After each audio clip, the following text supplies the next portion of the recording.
Smart strategy, real conversations, bigger margins. This is Chasing the Margin podcast. All right, welcome back to Chasing the Margin. Today's going to be a little different than what we've done in the past. We still have a guest. We still have lots of questions. We'll still have lots of business insight. But today we're going to talk a little bit about what's going on in my life. And then Kevin here is a friend of mine, so he and I are on a similar journey. So Kevin, thanks for joining us. I appreciate you having me on. So today we're going to talk about the Ironman, which is an endurance event. So I'm sure a lot of the listeners know what it is. If you don't know what it is, it's a triathlon, and it's specifically an Ironman. Kevin and I are doing that together, and I thought it'd be a unique thing to kind of compare our Ironman experience with maybe some business stuff and how the two compare to each other. So, Kevin, just a little bit of recap with who you are and what you got going on in life. Yeah, I think I've always best summed up kind of who I am as a business person playing industry expert. I have a core fundamental philosophy that when you get into any business space or any competitive field, that you're one of those two things. You're either an industry expert, playing businessman, or you're a businessman playing industry expert. And and I find myself as the other. So I enjoy business. I enjoy competition. I think that's going to be a lot of what we discuss today and what that alludes to. But I find myself in spaces that I enjoy, but I wouldn't say that it's what my passion is, or it's something that I thought I would do growing up. So now on my plate, I do a lot of remodeling, commercial and residential real estate. I still have some other ventures on the side that aren't, around that. I still do a ton of business consulting, so I still have clients that have their own type of companies that I'm involved in their growth and prosperity and success. So, I enjoy the business world, and I enjoy seeing things grow and being a part of those challenges and those milestones and the hurdles, and those things bring me joy. And then those things will take you into spaces and industries that, that you have to adapt and overcome. And you got to ultimately, make a decision on whether or not you want to get in the game and compete. And that's kind of how this Ironman journey was for me. And I know that's what we'll talk about today. But, at the end of the day, things are going to come up towards you, and you just make a decision. I mean, do you want to get in and do you want to play, or are you still going to knock on the door waiting on what's perfect for you? So I like to say that, the businesses and the things that I do are, they're great, and I don't knock them in any way, shape, or form, but I'm really interested in business in itself. I'm interested in the nuances and the skeleton of creating something on your own. So, Kevin, we just recently went to a 2-day event with our leadership team at the firm. And during that experience, we were given a deck of like 50 cards, and each one of the cards had just one word on it. And the lady that was leading the event gave us each one and said, okay, take these 50 and break it down to 5 or 6 that really define who you are. And even just in you talking right then, you kind of mentioned a couple of the things that I picked out. And I bet if you and I did that together, we would have a lot of the same cards, or at least a few of them. Yeah, I agree. I mean, and I also... another guy who's on this journey with us, his name's Gabe, great friend. We were at his bachelor weekend in Scottsdale, so right before his wedding. So this is 4 or 5 days before his wedding. And one of the groomsmen had put together this challenge where, not my cup of tea, a little corny to me, but, he's a good guy. And he says, hey, I want everybody to gather around and talk about the things that, we like most about Gabe. And, my thing was pretty simple. I enjoy being around competitors. I enjoy being around people who want to be their best, and that pushes you to want to be better, and it pushes you to inspire and aspire to be something more than you are. And when that's your mantra and your mentality in life, you're going to find other people that are like that, not because you sought out for it or because you went out and started going, hey, are you competitive or are you not, but because that's who you are. And when you're authentically you're going to attract similar things. Mm-hmm. Those things will find you, and the things that are not like that will find themselves fading away. So I think that our relationship, very similar to Gabe's relationship, which is very similar to the common denominator of this Ironman journey, is because we all have that in common. And I think that's why when you look at certain people who connect on a level that has no it has no tetherment, right? It's not like you and I have a business together, or we have some venture together, or we have an investment deal together. or we went to the same high school, or your wife is my sister. Our tetherment is purely that. It's that we have things in common that bind us to an intimate friendship. When other people, their tetherment is something more tangible. So typically, I think if people look at themselves and the people that are closest to them, and they ask themselves, what is the thing that is connecting us? If it's not physical or familial, or it's not, based on we work at the same place, or, we used to work at the same place, it's typically that you have a very similar mindset. It's typically that you have things in common that go beyond, day to day. They go into like the core root of who you are. Yeah. So then would you say, because this is kind of how I want to start out, like why did you start the Ironman journey in the first place? Is that kind of the reasoning why, the challenge behind it, challenging yourself? Is there more to it than that? Yeah. I mean, for me, so there's the philosophy, and then there's the practical application, right? My philosophy is, if you are not someone who suffers from imposter syndrome, which is a very common thing in the business world, especially when you get into high levels of success, right? That's a very, very, very common thing, more than not. But if you are not someone that suffers from imposter syndrome, if you truly believe you are as good as you proclaim to be, and if you truly believe that you are worthy of the goals and the aspirations that you have in life, then you don't shy away from the opportunity to prove it. Excuse me. You want that. You want that pressure. I mean, if you believe pick any facet or vertical of life, any one of them, right? I always, if you've ever seen anything I've ever talked on, I'm a firm believer that you're going to learn more about business in professional sports than anywhere else. Not because that has the most cookies, but because it's the only one that's nationally televised. There's no other business on earth, outside of maybe a couple seasons on, particular shows, reality shows, but sports is nationally televised. We get interviews from these people when the day is done. We get to see it. We get to watch it. We get to see every day they go to work. You're going to learn business from that. So to me, whenever you're looking at the pinnacle of anything, pick any sport that you want.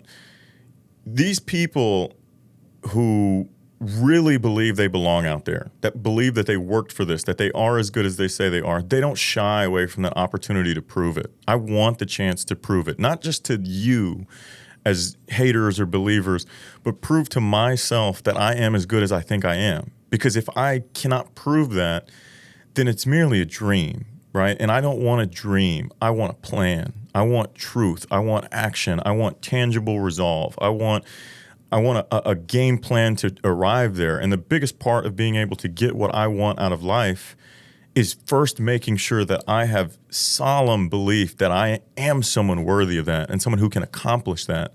So anytime a challenge comes across me that gives me the chance to prove you really are as strong as you think you are. Like, you have that in you. You have that spark. You've got that thing that's uncommon.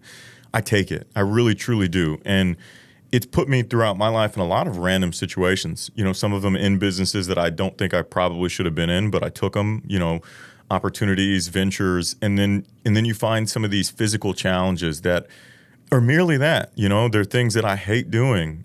We talked about it. One of the biggest things that helped me, decide to sign up for this Ironman was, I think it was 22, maybe 22 or 23, somewhere on that line. Someone presented the David Goggins 4x4x48 challenge to me, and I didn't run. Outside of this journey that we started back in November, and you take away the 4x4x48, I hadn't run a mile, since high school. This was it. But I wanted this, and I wanted to prove that I had that.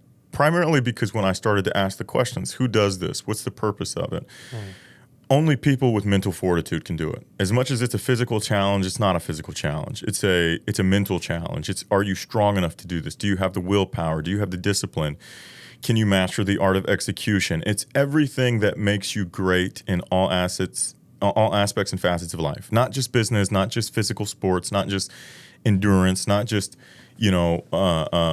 friendly competition. Just it's the things that you need to accomplish things. I've always said success is not money or dollars. It's your individual ability to turn your goals into real life, actual, happenings, to turn those things into fruition. Your ability to attain your goals is success, whatever your goals are, because everyone's goal is different. Some people's goals to make money, so your ability to make that money is success. Some people's goals are autonomy, to get off the grid. Great. Your ability to accomplish that is your success. So for me, anytime I get a challenge that says, hey, can you do this? I want it. And the 4x4x48 was one of, at that time, the hardest things I'd ever done.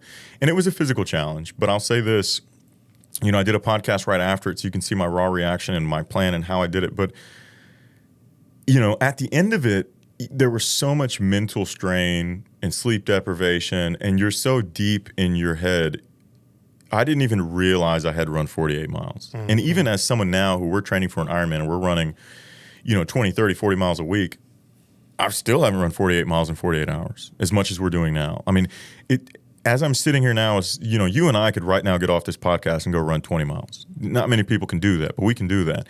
It's still right now kind of unfathomable that I ran 48 miles in 48 hours because you're going through so much mental darkness. And that, when I finished that, I've said this, when I finished that, I genuinely felt I could have jumped off my 18th floor balcony and survived. Like, that's how great I felt. Not in the challenge or it didn't matter if anyone on earth knew I did that. It was because now for the rest of my life, when times get tough, I can be like, oh yeah, look what I've done.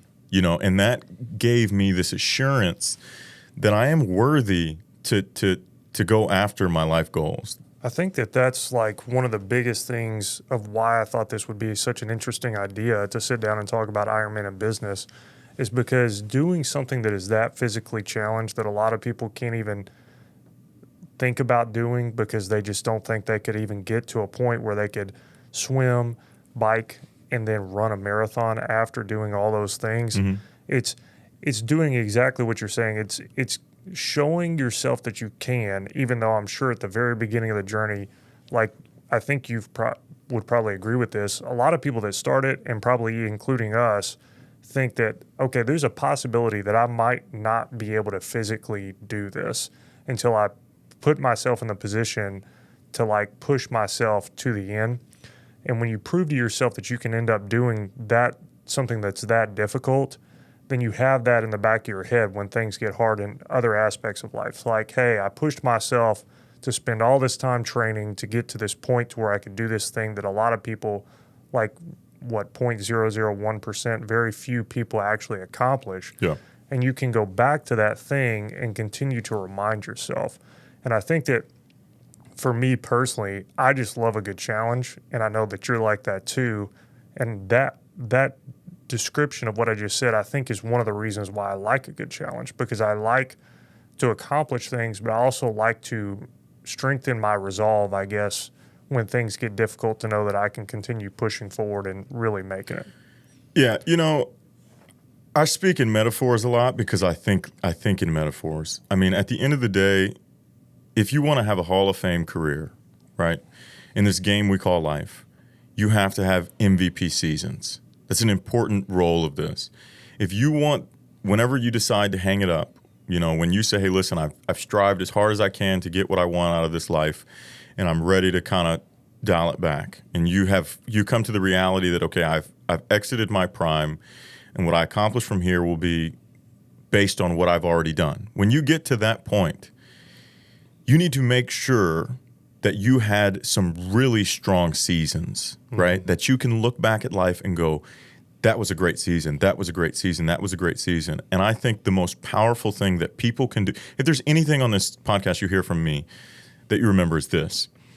You need to know when it is time to live in one of those seasons. You can't just think that they're going to happen. You can't just think, okay, I'm going to keep chugging along, and when it's all said and done, I hope I had a good run. You have to know, if you want a Hall of Fame season or career, if you want a respectable career, if you want to go out as someone who played the game well and gave everything to the game, right, the game of life, you got to know when it's time to go, okay, I need to enter an MVP season. This needs to be one of those moments in life that when I look back at the end of my life, like, that was one of my best years, or that was one of my best moments, or that was one of my best seasons. That part of that is embarking on something that you see is going to be one of the hardest things in life. And I pray that my life is abundant and that I do so many great things that this journey is not that big of a deal. I do pray that. But I also am willing to live in this moment and say, maybe I do some awesome things, but maybe this is one of the hardest things I will ever do. And if you don't look at it that way, you're not reaching far enough. I can consciously say right now that I am hopeful that this is one of my MVP seasons. That when my career in life is done and I say, hey, I lived a good life. I really did a lot of things. And they go, what did you do? This is one of those seasons I look back at. Man, that year in 2026, man, I gave my life to something. I gave my entire year to a journey. And God willing, at the end of it, I stood on a podium and I got crowned as an Ironman. Like, that to me is such a sick thing. Yeah, I think that I would definitely describe you as this, and I hope that people describe me as this. A lot of people are known as somebody who talks about doing something for forever, and then they never end up doing it. They just always talk about doing things. Yeah. And you were definitely like this, where somebody will say, hey, this is an idea I have, and you're already in. Like, you were signed up. So how this kind of all started, to give context to it, is one of our friends decided to do a half Ironman. And then we both went and watched him, and you were signed up for a half Ironman before he had even crossed the finish line. Like, all you had to do was just see some of the event, and you were there. You were in it. Yeah. And I think that's kind of what you're getting at here, is people spend so much time talking about what could be, or they could do this, or they could do that. And if they would just jump and take action immediately, and that's definitely true in business. I mean, you're going to make mistakes in business. You're not going to be perfect in your training schedule with an Ironman, but if you'll just do it and figure out how to improve along the way, then I think that's way further than a lot of people go. Yeah, I mean, here's the practical advice that I give anyone listening, okay? Fear of failure is an honest thing, and it's a healthy thing, but fear of failure becomes really paralyzing to most. If you want to be somebody who can take action quickly, then what you need to do is you need to determine in your life that you have more trust in yourself than you have fear of failure, because that is the only way to overcome it. Most people feel that feeling of, man, what if I can't do that? Or what if that's too hard? Or what if that's too much? Or what if it doesn't work out? Or what if starting that business isn't the right thing to do? Or maybe I should, save up a little bit more money before I jump ship. Or I want to chase my dream, but I need to have more savings. That fear of failure is going to be there, and it'll always be there. And it's a healthy thing, because it's forcing you to pay homage to the challenge, right? It's forcing you to give whatever it is you're trying to do the respect it deserves. But what allows people to make and take action quickly is that they have an overwhelming trust in self, right? I'm saying right now here on this podcast on April 28th at 4:32 p.m., I am pretty sure I cannot swim 2.4 miles. And I am genuinely really worried. Like, truly, I'm really worried. I don't think I can do it. I think the fact that people can do it is crazy, right? But I just believe that I'm going to make it happen. I believe that if you give me, what are you giving me, 6 months? I just believe that I am the type of person that will do whatever it takes to prepare myself by then. Mm-hmm. But if I did not have an overwhelming, and when I use the term overwhelming, I don't mean so much that you can't control it. I just mean more than the fear of failure. If that fear of failure had some metric of countability, right? Let's say it was, points. If the fear of failure had 62 points, all you need to have is 63 points of trust in self and go, I can do it then. I can overcome that, because I believe in this moment that if you asked me, am I comfortable and confident and the ability to swim 2.4 miles, there's no way I would have signed up. There's no way I would sign up now.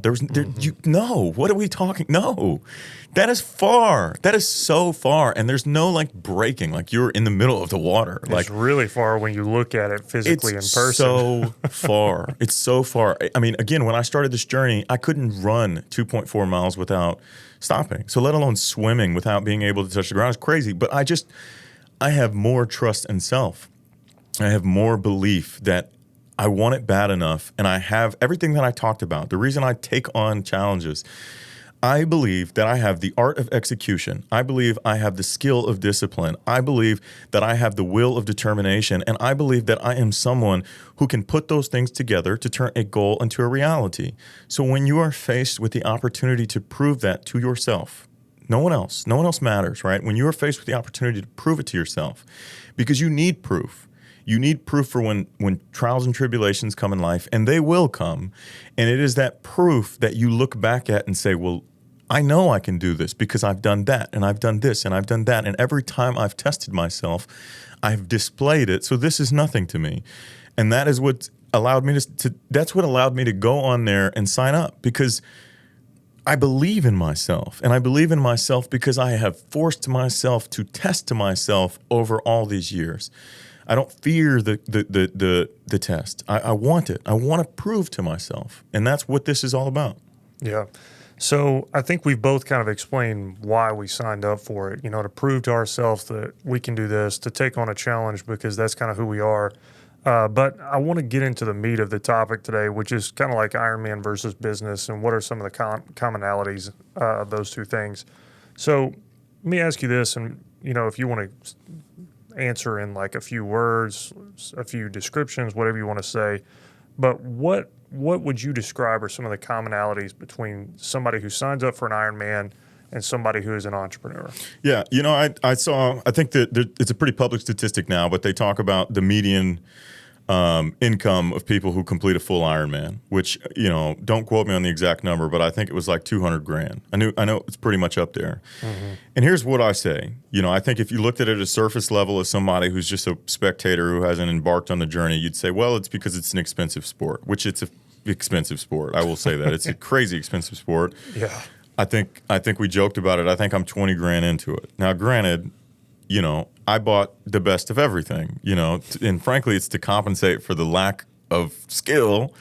I'm not the best. I can't swim. I'm not the best runner. I'm not the best biker, so you buy the best bike, Well, to clarify, you bought multiple of the best of everything. I bought two. Not even just one. I went all out, but again, it's because I want it. And I know that I'm starting from square zero. I didn't have a background in any of this. It's not like I was running and then I had to pick up biking and swimming. I started from nothing, and it was like, okay, if I'm going to try and do this all in a calendar year, you got to go all in, and you're gonna cheat the game by buying some of the advancements, But when I brought that up, I don't think that the median income is because this sport is expensive, because you can also get away with doing this extremely cheap, and there are much more expensive sports. Golf is an extremely expensive sport. I think the median income of people who complete a full Ironman is because what it asks of you is a level of depth and sacrifice that most people are not willing to give. A prime example, we went out and we did a bike ride on Saturday. And I'm spent, I went out drinking, probably shouldn't have, and I'm spent. I've got pretty much nothing left. And I'm texting a friend, and I'm just like, look, I'm absolutely cooked. Like, I've got nothing in the tank. And, the guys decide to go, hey, let's go do an open water swim. And I just remember I'm sitting there like, man, I don't know that I can do this. And then I go, hey, you know what, I'm in. And I get a text, and it's, I don't think you should do this. Why would you do this if you're this tired? And I replied very simply, because this is what it requires. This is what it asks of you, right? And it's kind of when I brought up a little bit earlier about the fear of failure, which is practical in all things in life, not just business. This can be practical if you want to go into your boss's office and ask for a raise. This could be practical if you are in operations and you want to move to sales, but you're afraid to move to sales. This is anything in life, right? When you are afraid of something, when it presents itself, its challenge to you, you have to give it its homage. You have to give it the respect that it deserves because it's supposed to be a challenge. It's supposed to be. And it's designed to weed out those who are weak. And you are faced with a challenge. You are faced with an opportunity to prove you are not weak. And you have to see that moment at that time, right? If you're my boss and I've been with the company for 6 or 7 months and I feel like I'm doing well, but I want to kind of advance and I want to open the door for advancement. But, maybe you don't notice me and I want to figure out what it takes. A lot of people will solemnly sit there forever until you create that open opportunity. But if you truly want to advance, if you have the mentality to move up, it takes you going and knocking on the door and saying, hey, boss, can I talk to you for a second? Hey, I know I've only been here for 6 months, but I want to move up. What do you need of me? That reserve is the same reserve that the Ironman is. It's just on a much higher level, right? Yeah. It's just that barrier of entry is so much higher. So I truly believe the reason that most Ironmen make what they make is because what it asks of you, if you are capable of that, you are capable of that in all aspects of life, not just physical endurance, challenging, or racing. If you have that in you to do that, to do what it takes for this, because it takes a lot. It takes a lot. If you have that, you would have figured it out in life. You would have applied it in life. You would have applied it into your job or your business, and that would have thus helped you advance to a point where you're now at this median income. So to answer your question in sum, I don't think the reason the average income of Ironman finishers is that high because people who make that much money are the people deciding to do this. I think that the people who decide to do this are the type of people who then can turn that into that much money. I think it's the reverse of, I think those people can turn water into wine. And then that means there's no way you can do this and not take your product and sell it, or not go get promoted at your job, or not start a business and go turn it into something. I think it's that caliber of people can go create success anywhere and everywhere in life. Yeah, there's a couple things I want to point out on what you said, and on my way over here, I was thinking through some of the things that I wanted to talk about with you, and that kind of plays into this. So I just want to point out, like you said, it's the traits that are within those people that make them an Ironman and also that allow them to make so much money. It's not necessarily that the money and the Ironman are related. It's the traits of the person and the individual. But as I was coming over here, I was even thinking about you and I. And you and I have very, very few things in common when it comes to our background. We are from completely almost different polar places. opposite. Yeah, it is. If we sat down and wrote all the things we have in common with how we grew up, you could probably write it down in 5 to 10 points. If that. Yeah. And the reason I say that goes back to what you kind of said about it's an expensive sport, but it doesn't have to be an expensive sport. And that's kind of what I wanted to point out to. So to give context, my background and your background. So Kevin owns a business. He's the founder of his business. I own a business, but I bought into my business. So just that, how we got to this entrepreneurial conversation, we're not even starting in the same spot. But your background is completely different with your childhood compared to my childhood, and who we grew up to be and how we got to be where we are. Even with how we are in business, we're completely different in our personality types, how we sell people, how we sell our services, et cetera, et cetera. We could go on for days in our differences. But I point all that out to say we went to a couple Ironman events now, and we've seen somebody who, spent $20,000 on a bike and crossed the finish line. And then we've seen bikes that look like somebody just went to Walmart and spent $300 on a bike. But that's those two people both swam 2.4 miles. They both biked 112 miles. They both ran a marathon. And the point of doing an Ironman for the two of us, maybe not 100%, but a large portion of it is to finish, to prove that we can do this. And I think that that's the point that I want to emphasize with what you're saying is you don't have to be, rich or extremely successful already. You can start with a journey on something that the fear pushes you, but you just feel like you can survive the fear long enough to achieve something like this. And I think that people from any background listening in any spot can achieve both entrepreneurship and doing something that's as hard as an Ironman if they will just believe in themselves. Yeah, I mean, here's the thing. When you talk about a challenge, any challenge in life, there are many ways to tackle that challenge, right? The best way I've always described it from an entrepreneurial standpoint, the basis of my business consulting is typically with startups. That's where I find myself most. I've come in and I've advised some existing companies, but the bulk of it are companies that are not doing well. So I would say my niche has always been to help people start businesses or help people fix their failing businesses or help them scale. But it's typically because we find plateau, right? The question I get more than any question in business that I've received my entire life is always when and if I should take cash, right? When should I take cash? Should I take on capital investors? Should I have guys buy into the business? Should I sell off equity? Should I take on loans? This is the question I get the most. And this is a direct correlation to all things challenge.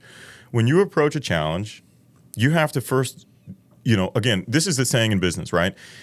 You start with the end in mind. Right? You build the boat for the water you want to be in, not the water you're in now, right? If you want to find yourself in the middle of the Pacific Ocean and you're deciding to start your build in the lake, you build a boat ready for the ocean. You don't build a little dinghy and then put it in the ocean and hope that you're going to advance it while you're dealing with oceanal waves.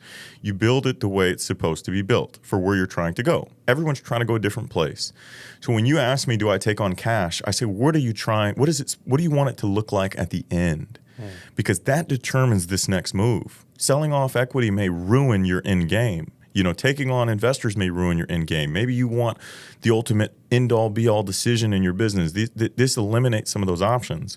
And when you look at guys in the Ironman, I'll tell you what we saw. When you see guys first starting off, you see pros. You see guys who've devoted their life to this, right? You see guys who get paid to do this, so they should be that good. And then you see people who have really put in real blood, sweat, tears, hours, and you see nice bikes and you see the best of the best. And then when you get towards the back of the pack and you wait long enough, you're going to see people on $100 bikes from Facebook Marketplace. They're on a different journey. They're on a completely different journey. They're using this challenge for a different journey. Just as I can start a cookie store with a game plan that I want this cookie store to be in every major city in the U.S., and you can find someone else in the country who's starting a cookie store because she just wants to quit her accounting job. And she just wants to have more time with her daughter. And her goal is different than mine. So we're going to run this cookie store so differently. And I may take on, capital investors or investor PE group because I want to be able to scale super fast. And she just wants to sell enough cookies to get home to her daughter at 3 o'clock. Right? So although we're on the same challenge, we're on two completely different journeys. But the ultimate goal is knowing, what are you doing this for, right? So your initial point of, hey, you don't have to spend that much money. I could tell you right now, the Ironman registration is pretty expensive. But outside of that, man, you just need a bike and some running shoes. Real talk. And you can get a bike for like $200. And you can get some running shoes for like $100. You really could go in this for like $300. I'm 20 G's in. But my journey's not the same as theirs. My journey is I want to go out there and I want to prove to myself that I can compete at the highest level, as best as I can within one calendar year. Because most of these guys that are putting up crazy respectable times, they're year 10 in, year 11 in. I want to go out there and say, for all the guys who are 1 year in, I'm one of them. I'm one of the best. That's what my goal is. My goal is to go out there and really, truly compete.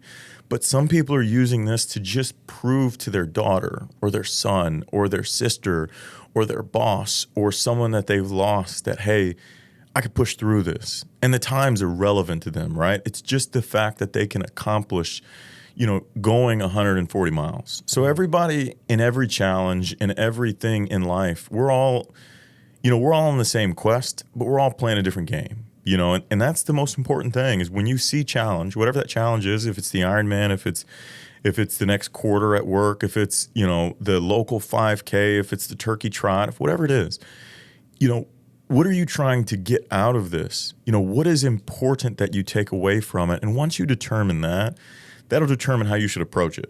Yeah, I think that that's something that should probably be emphasized the most out of all of this business talk, out of the Ironman talk, is that you really need to think about your why. Because if you don't know your why, then you're going to get caught up in just doing stuff, and then you're going to look back and say, did I even want to do that? I heard on a podcast recently, and you may have heard this analogy as well, but I thought it was a really interesting thing. And it talks about like American capitalism in general, how Americans are just always like more and more and more.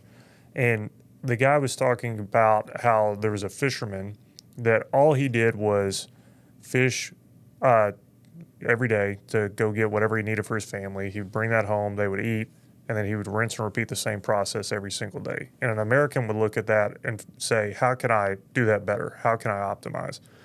So an American investor came to the guy and said, well, you could fish enough to sell your fish, to hire your buddy, then your buddy and you could hire another person, and then you could build a fishing company that then buys a boat, and then you could buy a fleet of boats, and then you could take that fleet of boats and build a fishing dispensary to where you actually can fish, and et cetera, et cetera, et cetera.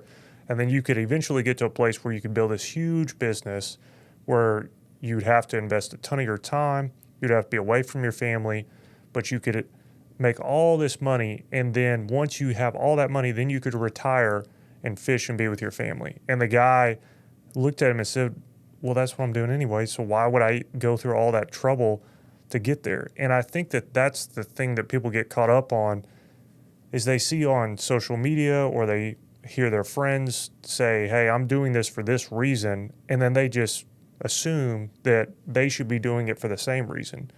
But we're all so different that you can't just do the same thing as your friend for the same reason. You need to ask yourself, why are you trying to do something? Because you and I are doing something to compete with people, but like you said, some of these guys or ladies who are out there are just doing it to prove to their kids and to themselves that they can accomplish hard things. And I think that if you start with that, like you said, it makes the whole process a lot easier. Well, when I say keep the end in mind, you can dumb that down to a day. You can dumb it down to a week. You can dumb it down to a quest, to a task, to a challenge, to a year, to a season. Or you could back up and you could say, keep the end of life in mind, right? And what is it that you want to accomplish when you hang it up? Like I said, if you want a Hall of Fame season, you got to have some MVP, years, right? So to me, this is one of those things that is so necessary for me to do for my legacy. And not everybody thinks that way, right? Some people are just trying to prove that for this one moment. But for me, it's like, I believe I need this, because the takeaway from this for me is I already don't question myself, but I don't question myself with the challenges that I've received. And if I want to go where I want to go, the challenges are going to get greater, which means the proof has to be better, right? The proof has to be greater. It all has to be proportionally rising. And I do truly believe that a lot of people, most people, their fear of failure is so much lower than their belief. And your belief is merely just a measure of proving to yourself that you can do things. And it starts with easy stuff, but here's the thing. When you're training for something big, it's really easy to make drastic changes in life because you have a tetherment of credibility, right? So for example, when we started on this journey, I moved my sleep time back an hour. And then once you and I decided to start our training from the half to the full, I moved it back another hour. I had struggled with my sleep time for my whole life. I'm a night owl. I'm still a night owl, And I tried to move my sleep back and I just couldn't do it. And it was just, what for? No reasons. But once you create something that you can tether for credibility, now I can say, okay, I have to move it back because I'm on this journey. That gives you the ability to control yourself a lot more. Because one thing that people have to be very graceful with themselves with is human folly, right? human pitfalls are pitfalls for a reason. They're common. You have to be okay with the fact that you're going to fall for them sometimes, that you're going to fall victim to the things that all people fall victim to, because we all want to believe and we all want to have this notion that I would never fall for that. I would never let a manipulator get me. I would never let my boyfriend take advantage of me like that. But the problem is they're human pitfalls because they're common. That it's part of the journey of life. So when you find yourself in one of those situations, you just got to give yourself grace. As disciplined as I think I am, I struggle with things. And when I get the opportunity to grasp something that I can use as credibility for change, things that I can allow myself to rewire my mind with by saying, well, it's a necessity of this.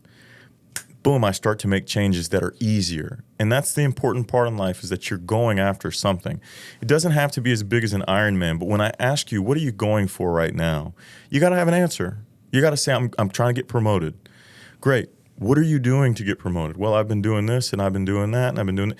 But you got to have reasons. And then when I say, what are some changes that you made when you started on the journey to get promoted? You should have answers. Otherwise, you're just going about life with this. You're the person in the analogy I used earlier. You're the girl who wants, to get promoted, but you're afraid to knock on the boss's door.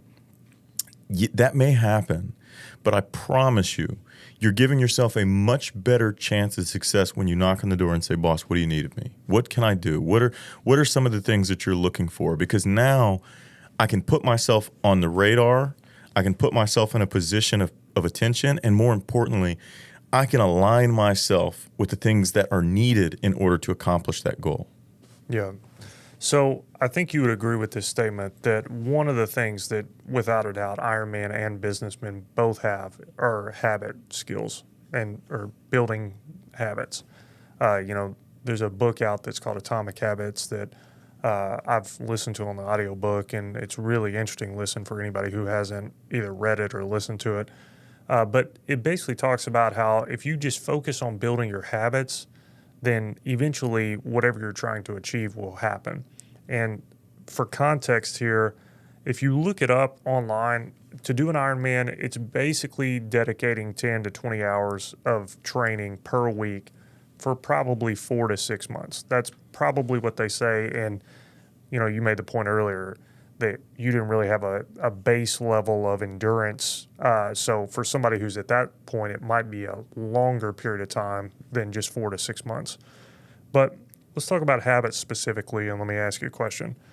I've got several habits that I have had to adjust since we started going through all this. And you mentioned, the sleep thing. Is there anything else that you've had to change that really helped you to get to where you're at now? Yeah, I mean, first and foremost, when you go after something as big as this, you got to devote yourself to it, So if you're asking me habits and adjustments, it's everything. I've devoted my current state of life to this. When I started on this journey, I was 247 pounds. That was my last episode, which I was a little bit overweight, but I was also a lot bigger. I like to be big. I like to have muscle. I like to be kind of, a little more yoked. And I've come to the terms that I was going to have to go into this at about 210, 212. I'm 211 right now, right? So that's a major change. That wasn't by accident. That wasn't through training. That was like intentional. The time I go to sleep, the things I do, the associations, what I eat, when I spend my weekends, how my nightly routine goes. I mean, your life will change when you go after something. And that's why, you have to really make a determination on what you want in life. The best way I could describe the answer to your question, I had a mentor when I was really young. And I asked him, what does it take for me to move up? This is when I was in the corporate space, and I had this dream of becoming a vice president, which I became. And he said, "Kev, I'm going to give you some gold." He said, "If you want to get that, you need to be the obvious choice for it. And in order to be the obvious choice, you must assume the position before the opportunity arises." And it took me a while to really grasp that, right? I could hear it and I can get what he was saying, but it took me a while to understand what he meant. And it meant truly, if you want to become an Ironman, screw the challenge, screw the medal. If you want to become someone who is touted as the ability to attain something that difficult, you have to be so devoted to it that your life begins to look that way before you get there. And one thing that Ironman has really showed me when it comes to habits and execution and when it comes to training in general, the Ironman day, when your race day comes, the Ironman is the day you become an Ironman, but it's not the day you work for it. Mm-hmm. Everything, we are becoming Ironman right now, right? When you started training up until the day that you do that race, that is when you become an Ironman. That day is just the day I get to prove it. Yeah, that's what our buddy that got us into this actually said. He was like, I earned Ironman during the training. Like, he didn't earn the Ironman title, like you said, the day of. He earned it during the training. That's just the day that I get to show this group of people that appoint me that I'm worthy of it, right? This is the day that I'm knighted. But I went through knight school. I went out in there and I proved that I should be a knight. This is just the day that I'm anointed. The only difference in Ironman as opposed to becoming a knight is there's no king who puts a sword on his shoulder. There's a challenge that proves you're worthy of it. But the day you become an Ironman through that quest, and when I say this, becoming an Ironman in any challenge in vertical life, it's not just about can you run and can you swim and can you bike. It's about can you become the person who can do that? Can you become someone who's able to devote that time and devote that energy and devote those resources and sacrifice those things and change your habits? That's what it is to become an Ironman, right? It's not just, oh, I can bike this and because you can't do that without that preparation, without those changes, without those habits, without those adjustments, without those sacrifices. I was talking to my business partners 2 days ago, and they're like, dude, we don't see you anymore. You don't come to dinner anymore. And, they're trying to make their fun and jokes. We went to dinner and we had a real conversation. I was like, dude, I want this. I want this so bad. I don't care about the medal. I don't give a about the medal. I've got a collection of medals now. I care about knowing that I am someone, for me, for the rest of my life, for as long as God gives me on the rest of this earth when this is over, I care about knowing I can flip a switch and go get it. Mm-hmm. Whatever it is, right? This is just this current it. But I can turn it on and I can go get it. That's what matters to me. And that's when you ask me what habits, it's everything. But it's also similar to what I referred to earlier. It's whatever it needs of me. Because if you devote yourself to something, not I'm just, I'm dabbling and I'm trying to get it. When you devote yourself to going to get something, whatever it asks of you, you're willing to do. Yeah. I think that, each one of us have faced with the habits that we've put into place to do this. And with the ultimate goal of really wanting this, we've all faced these things that have put us in spots that we really don't want to be, but sacrifices have had to be made. And, for you and for me to an extent, like we both had to drop weight because the bottom line is this sport, most people are very, very small. Yeah. It's not really made for people that are over 6 foot, that are pretty heavy. It is really difficult to do all this cardio and to push your body that far. And to swim 2.4 miles. Exactly. And to swim that far with all this weight. And I think that, one of the things that I've really had to sacrifice is strength training has always been like my go-to fitness choice. Like I've strength trained for 10 to 15 years, probably 5 days a week on average. And with this, it's almost impossible to do that from a time point of view because neither one of us have the time necessarily to dedicate to doing the other fitness things we like to do now that we're dedicated to the Ironman. But also from a fatigue point of view, your body can't handle both of these things because you're putting so much fatigue on your body. But what are some of the things that you've had to sacrifice that you really don't like? I mean, you've talked about habits and things that have changed, but what are some of the challenges that you're just having to tell yourself, hey, the goal is greater? Drinking. Listen, I love drinking. I'm a drinker. That's the thing for me. Cigars. Everybody who knows me knows I'm an everyday, multiple times a day cigar guy. Those things I've cut back substantially. And I also say this, not that I had to sit down and tell myself, oh man, I've got to stop drinking and I've got to stop smoking cigars. No, it just happens. It just happens. You're training so much. You're working. You're tired. You come back. You've got late night sessions. I'm training 2-3 sessions a day. I do two Ironman training sessions a day, and then I strength train with my personal trainer 4 days a week. Shout out Rams. So, you get off of work at 7, 8 o'clock. You do whatever your evening session is. You go swim, you ride, whatever. It's 9:30. You come home, you take a shower. It's 10 o'clock. You're beat. You're drained. The last thing you're thinking of is getting a drink. So I would say that's a major sacrifice. Is going out and being able to have drinks, and Sunday brunch is gone, because it's turned into Sunday biking, So that's probably for me the biggest adjustment.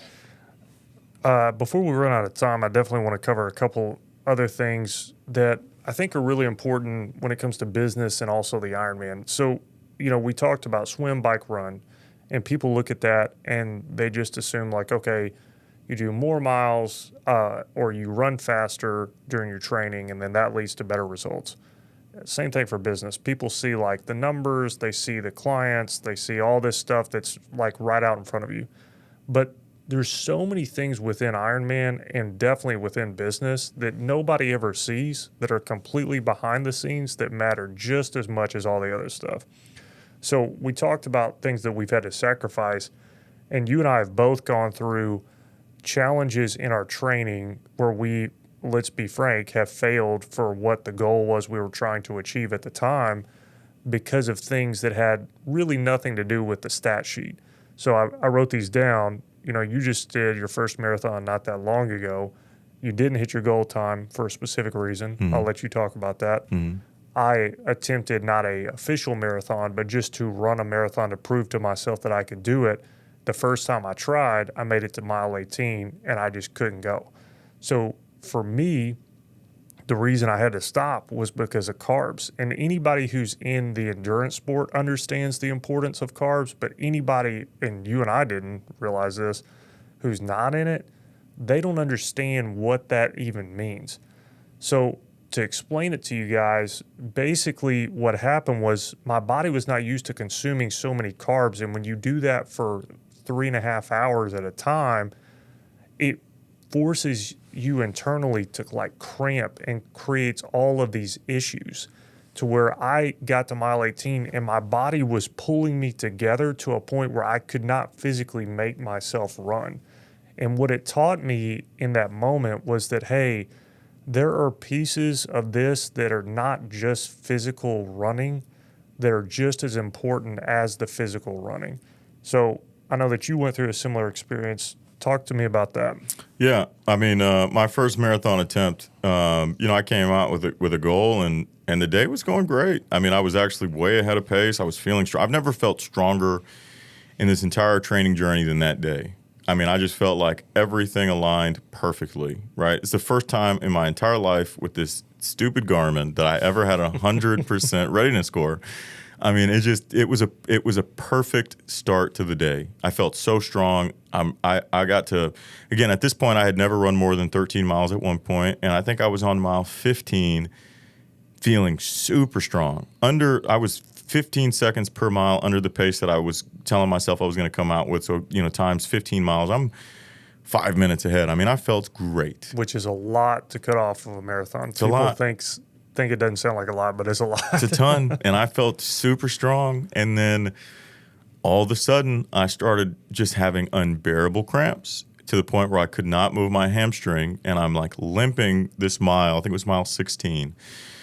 And this girl comes by and she goes, eat these. And I eat them. And then all of a sudden, my body felt great again. For 1 mile, I had one great mile again. And then, boom, everything stopped. And what I had realized was I didn't bring any salt.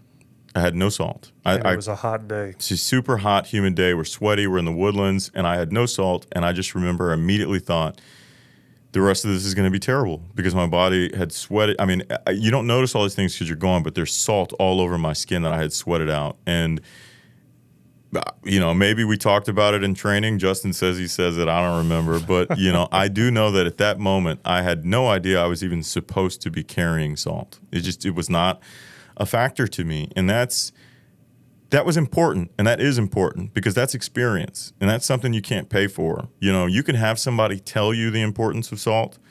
You can have somebody tell you that 100 times, but the moment that you learn it that way, it is engraved in you to never make that mistake again. You know, that is an amazing lesson towards the overall concept of your journey. And that happens in business. Sometimes you're going to go through trials and tribulations, and opposed to looking at it like, man, this sucks. Why do I keep getting dealt these cards? Like, why can't this just go smooth? Sometimes you're being prepared for what's to come, you know, and sometimes you have to face those challenges head on, you know. I mean, the second marathon is a prime example of that. You know, I got the flu and I couldn't get out of bed for 3 or 4 days. And I remember it was the day before the marathon. And, you know, my training group texted me and they're like, hey, are you going to run tomorrow? And I'm like, I remember I said, I know I shouldn't, but I'm going to do it. I'm going to do it because I want to know that I can do that, like that I can persevere through that. That was the hardest thing I've ever physically done in my entire life. That was really brutal. I mean, really brutal. I mean, I cannot contextualize how tough that was, you know, but I did it. And now, whenever things get tough in life, which I know the Ironman will be tough. I know there will be moments where it gets really tough. I can think for the rest of my life, I get to think back to that day. I get to think back to how that day prepared me. For the rest of my training journey, whenever it comes to salt, I will remember that first marathon. I will remember the Woodlands Marathon and how my strongest day ever turned into a decent day over one minor mistake, which was detrimental, but one small mistake that I didn't bring salt. So I do think in business and physical challenge and all things in life, like when you are faced with those setbacks, you have to see them for what they are. They are lessons. They're lessons that you cannot pay money to learn in a better way. Because I can go to a coach and say, what are things I need to be aware of? You need to be aware of carbs. You need to be aware of salt. And I'll hear it and I'll write it down and I'll bring them. But there's no better way to learn it. And I don't wish this on you, but you got to see it for when it happens. There's no better way to learn the importance of salt than when I cramped up for 6 miles and had to limp for 6 miles. Limp for 6 miles. Yeah. I think that what you and I both ultimately learned, and this is kind of the point that I'm making here with the business stuff, is, you know, there are things outside of performance that ultimately matter. And for us, you know, anybody who knows anything about endurance sport is probably just laughing at both of us because they know how important both of these things are that we've struggled with are.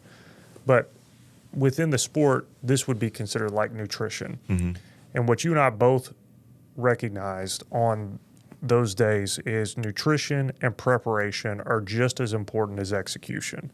And I think that within a business, getting clients is important, doing a job well is important, but having things such as like a good culture or having a good purpose behind a business that is not necessarily just for making money, or a multitude of other things within a business can ultimately push it forward just as much as the clients and the performance of the employees. I mean, there's all kinds of books that talk about if you get nothing else right, but you get the culture right, it's almost like just that one thing can push you forward. The likelihood that you will be successful just because of the culture will push you forward. And for us, you know, the next time that I ran a marathon was amazing. Like, I did better than I thought I would, than all of you guys thought I would, just because I remembered last time that the carbs killed me. You also had the luxury of knowing my salt problem. I did bring salt too, because I ran my marathon the day after you ran yours. Yeah.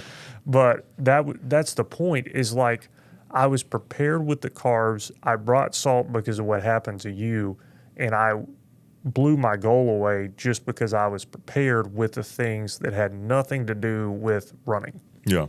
I mean, the art of execution is not just the willfulness to accomplish it, but it's also the effort of preparation.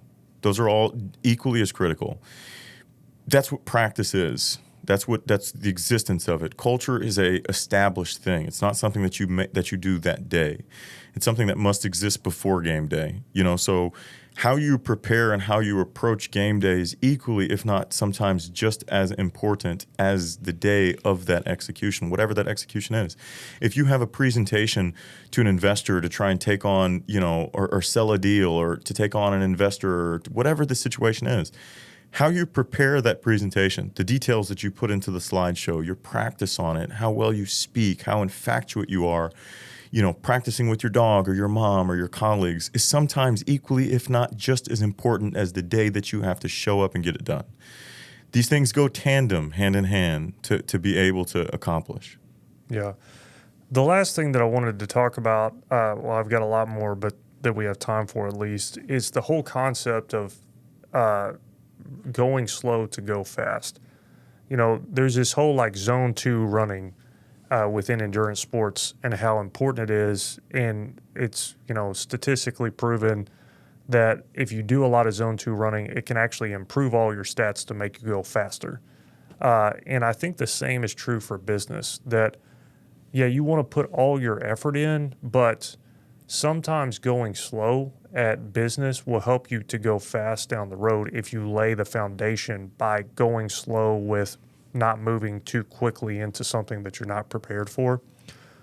So kind of give me your thoughts on the whole go slow to go fast, whether that's in the Ironman or whether that's in business, and how they relate to each other. Yeah.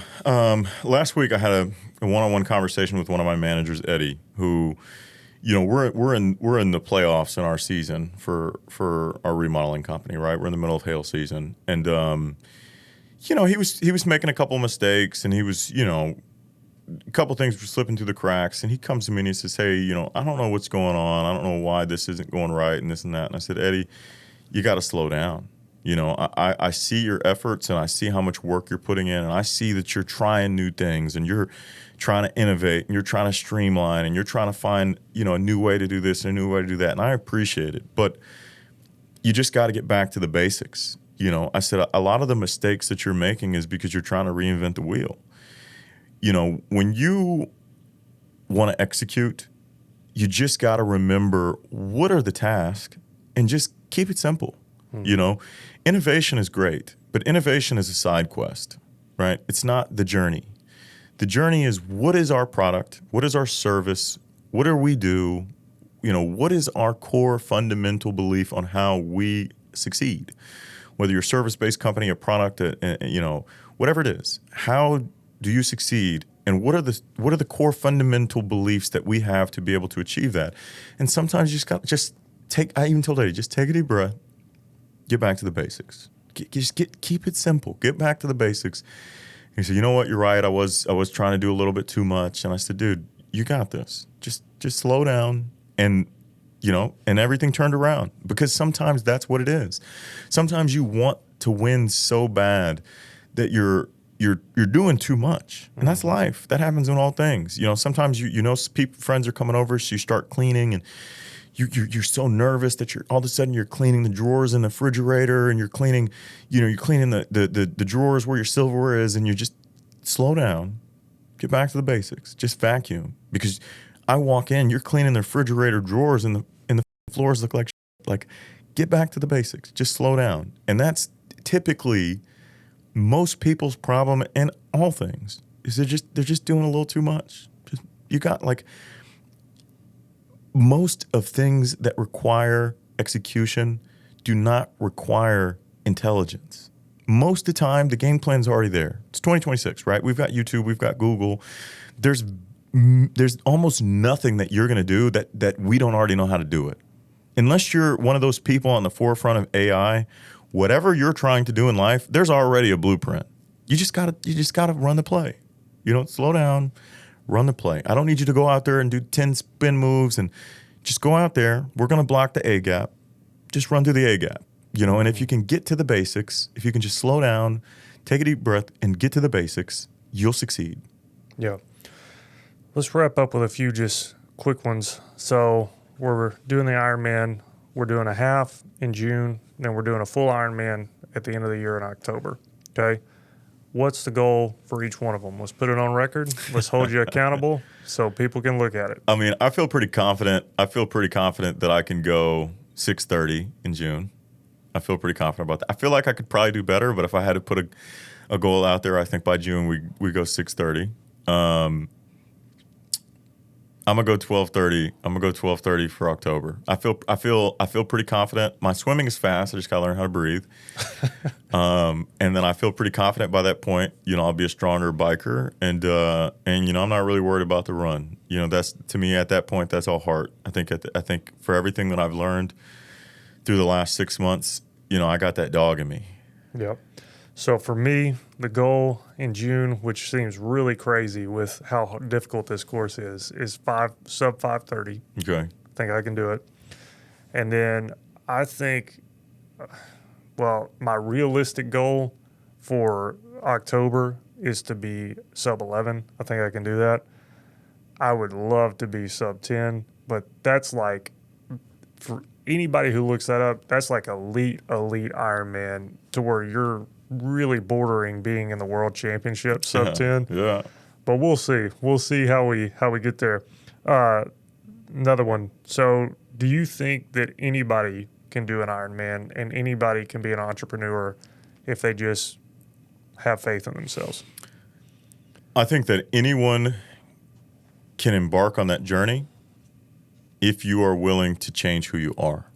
That's what I believe. I believe that there is no prerequisite. This is the thing I want. Let me quickly tell you the best realization I ever made in my entire life, the best moment of realization since I've been on earth, is when I recognized how normal elite people are.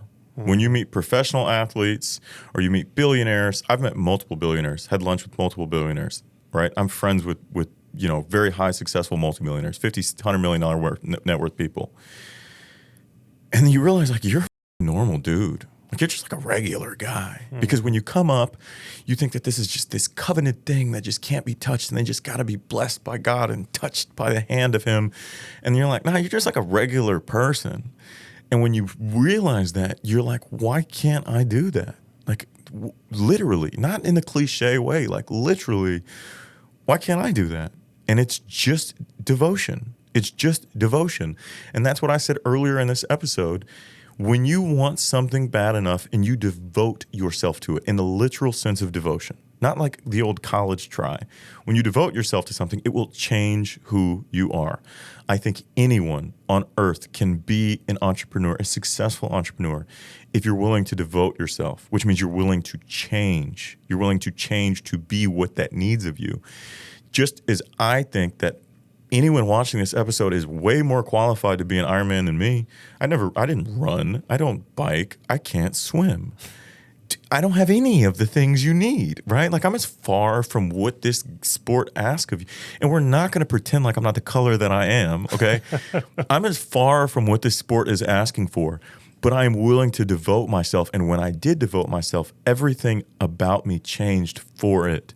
So I believe anyone can be anything if they're willing to fully devote themselves and be okay with the changes that are necessary in that devotion.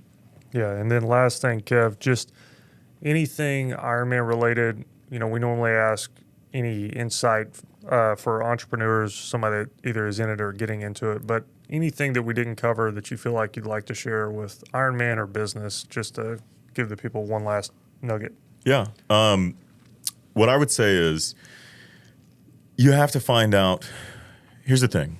If you do not choose your peak or your valley, life will choose it for you. And what I mean by that is when you ask yourself, what is the hardest thing I've ever endured in life? If that is not something that you chose, it will be something that was forced upon you. So as you're listening to this, ask yourself, what is the hardest thing that you've ever had to go through? And if that is something that was forced on you, if it was a life happening, if it was a loss, if it was a lawsuit, if it was a firing or a termination, then you should make the conscious decision to embark on journeys of extreme difficulty. So when you are faced with another unwilling challenge of difficulty, that you are better equipped for it. Because when you ask me, what are the toughest things you've ever been through in life? There are losses that come to mind. I've lost businesses, I've lost friends, I've lost important people. But I've also forced myself through some really tough stuff. And I now know that those losses are not the obvious choice. Some of the things that are the hardest things I've ever been through are things that I chose to do, which means those losses now are easier in the grand scheme of my life's picture, which means whenever darker things come up in my life, they won't be as hard as they would have been had I not chose some of these valleys. So my encouragement to anyone and everyone in all aspects of life, whether it be business or personal or endurance or sports or challenge, you need to pick some valleys. And as life starts to smack you and the valleys that are forced on you get deeper, the ones you pick need to be even deeper. And then you pick your peaks, right? What is the best thing that's ever happened to you? And if they're all unwilling, they're all, one day I got lucky, or I hit the lottery, or, someone gave me 10 grand at the grocery store, then you should also pursue some great peaks. Because if you ask me, what are the best things that ever happened to me? Hey, I sold a company. I've done some awesome, I've made some money. But I look back at like, man, I remember when I accomplished this. And it's like, that was one of the best things I've ever done. So my prayer for everyone and my true, ask of you, make sure that your peaks and valleys are things that you chose, so that the things that life forces upon you, because life will force things on you. It will force some valleys on you. Those things are things that you deal with ease. They're not difficult. The challenges that I'm forced to face, I'm in 4 lawsuits right now, right? Give a they're easy to me. They're no big deal. And I don't even blink at them. They're just part of the game I play. They're just part of the sport. And they don't hurt. Hardship doesn't hurt because I have forced myself. I ran a flu with a marathon. I ran a marathon with the flu. That was the toughest thing I've ever done in my life. So that's my recommendation. Yeah, I think that's good. We obviously this is a lot different from our normal setup with our guests, talking about things that we're both going through. For anybody that's listening, if you made it this far and you thought it was interesting, comment on our Instagram page or our YouTube. Kevin and I will be in this for quite a while. This episode will be out well before we are doing any of that stuff. So if you thought it was interesting, maybe we'll come back on and talk about it a little more. And Thanks. If I drown, R.I.P. Kevin. Thanks, Kevin. Awesome.